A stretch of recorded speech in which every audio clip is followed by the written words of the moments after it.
Good evening. I'm glad to be with you this evening to introduce my father. I don't exaggerate when I say that likely no congressman since the days of our founding has defended the Constitution as consistently as Ron Paul. Even when defense of the Constitution has been unpopular, when everyone else simply throws up their hands and goes along with the crowd, Ron Paul has held firm. My father has been the lone vote against federal overreach more times than any congressman in history. The Wall Street Journal wrote that his refusal to compromise is legendary. Likely no representative deserves more credit for focusing attention on a constitutional foreign policy. Ron Paul has relentlessly championed a foreign policy that reaffirms what our founders fought for, that Congress, and Congress alone, has the power to declare war, that the defense of our country is the primary duty of our federal government, and that we want and need a commander-in-chief who is reluctant to go to war, who understands the checks and balances that Congress retains in decisions of war, and who will defend America to the utmost if we are attacked. Above all else, my father is a believer that the federal government should only perform duties that were enumerated in the Constitution. America languishes in a terrible recession. 14 million people are out of work. America will thrive again when we have leadership, when we have a leader who embraces and extols the greatness of our founding documents, the greatness of capitalism, and the unlimited potential of free individuals. I think that leader is my father, Ron Paul, and I hope you will give him your consideration. Please welcome 12-term U.S. Representative Dr. Ron Paul.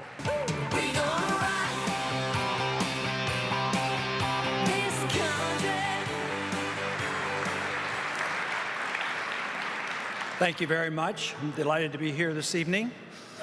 Are parents allowed to be proud? Well, I'm proud tonight to have my introduction by my son, but I'm also very pleased to be here on this very important event. Of all the presidents that I have met over the many decades, President Reagan was the one that I knew the best and visited with the most and had most in common. The first time I met Ronald Reagan was in 1976, when I led the Texas delegation to the convention in Kansas City. And later on, when he became president in 1980, shortly thereafter, he instituted the Gold Commission.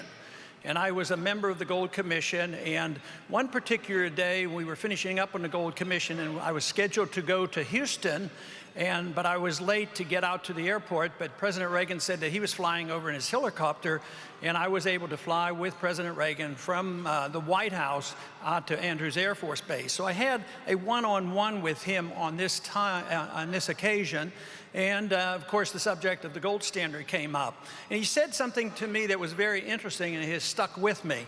He says, there has never been a great nation that gave up the gold standard that remained great.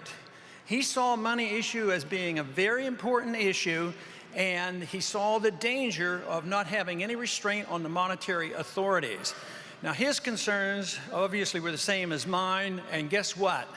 We're in a situation today that demonstrates what happens when you have no control of the monetary authorities. And this is the reason that for many decades I have been talking about monetary policy and the Federal Reserve, and why not only should we audit the Federal Reserve, but we need to change our foreign policy and our monetary policy. The reason this is so important is Congress gets licensed to spend money. If they don't have to collect it by taxation, then they can borrow to a degree, but they never come up with enough money, so what do? They send the bills over to the Federal Reserve and they print the money.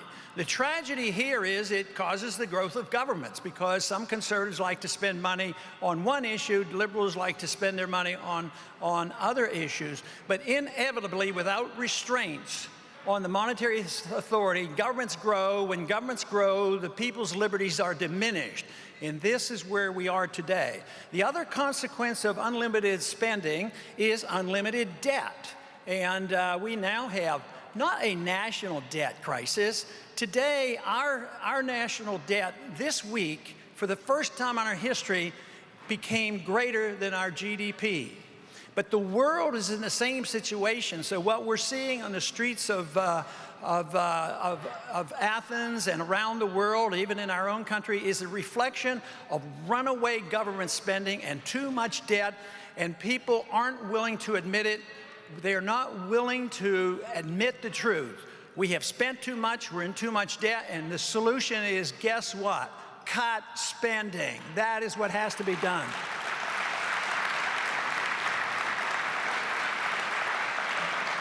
This is the reason why in my program that I have suggested in the campaign is in the first year, cut $1 trillion out of the budget.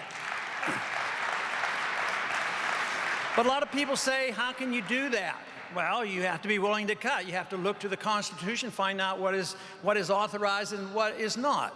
Now, you can't get rid of everything that's unauthorized the first year, but I thought a good start would be to get rid of 5 departments the first year.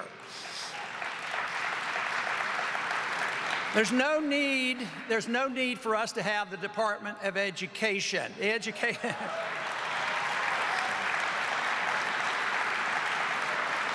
We've spent hundreds of billions of dollars the federal government has taken over, and what have they given us? A poorer education system. We've graduated a lot of students from college that are embedded with debt and no jobs. So this system that we have had for the last 40 or 50 years, run under Keynesian economics, has been a total failure.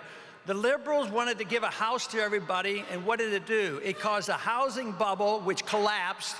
Guess what? The wealthy got bailed out with TARP funds and Federal Reserve funds. The middle class lost their jobs and they lost their houses. What we're witnessing today is the failure of a system. This is the end of an era. And the big question is not so much about what we should do, is what's going to come of this. Are we going to drift like the rest into more government solutions, or are we going to say enough is enough, let's do one thing?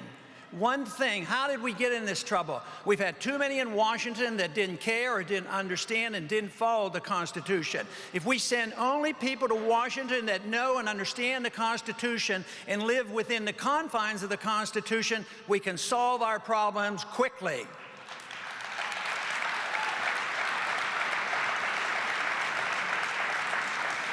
But we have to change policy. How can we cut and still take care of some of the priorities? The program I have, I say protect the priorities, the elderly who have become dependent, the people who are getting child health care, who have become dependent, but we still have to cut.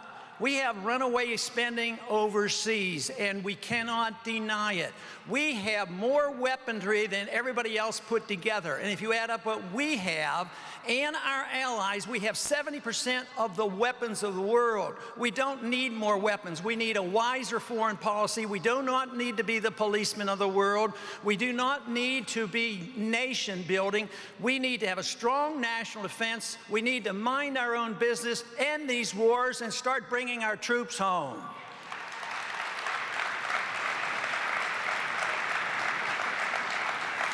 But we need to know what we believe in, and we believe in liberty. That's what America is all about. That is why we became the freest and the most prosperous nation in the world.